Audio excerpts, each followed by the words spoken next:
The Necklace by Guy de Maupassant.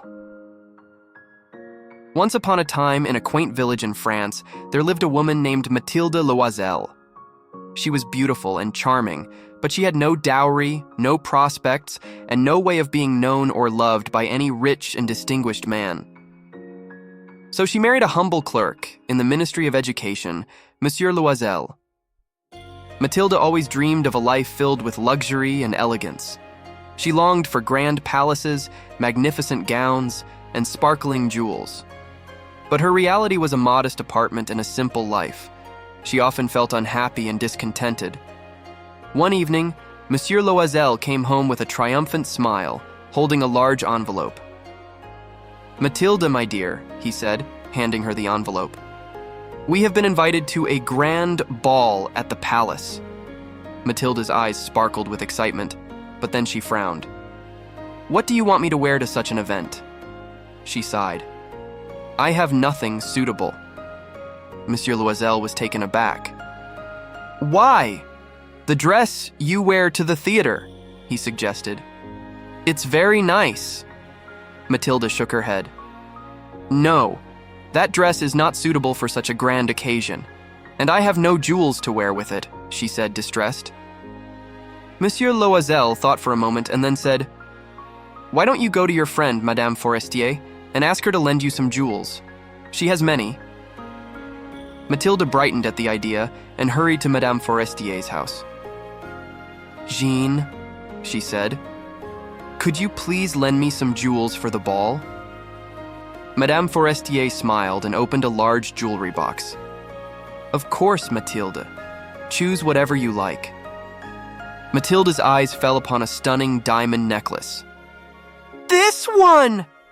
It's perfect!" she exclaimed.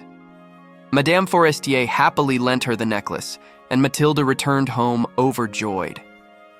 On the night of the ball, Mathilde wore a beautiful gown and the dazzling necklace. She felt like a princess and was admired by everyone. She danced all night, basking in the attention and compliments.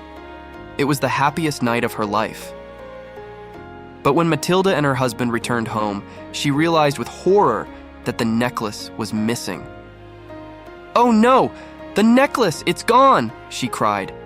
They searched everywhere but couldn't find it. "We must replace it," Monsieur Loisel said. They went from jeweler to jeweler until they found a necklace that looked exactly like the one Mathilde had borrowed. It was very expensive, but they bought it anyway.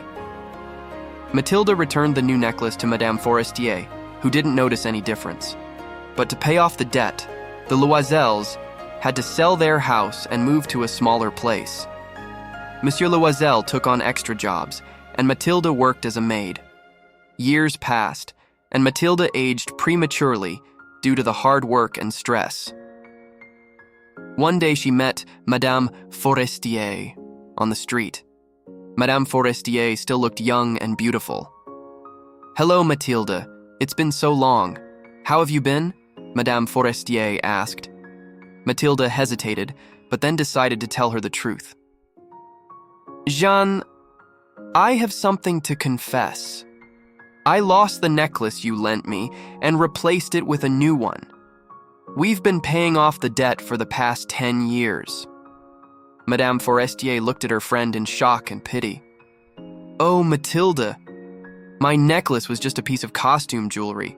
It wasn't worth much at all." Mathilde was stunned. All those years of hard work had been for a necklace that wasn't even real.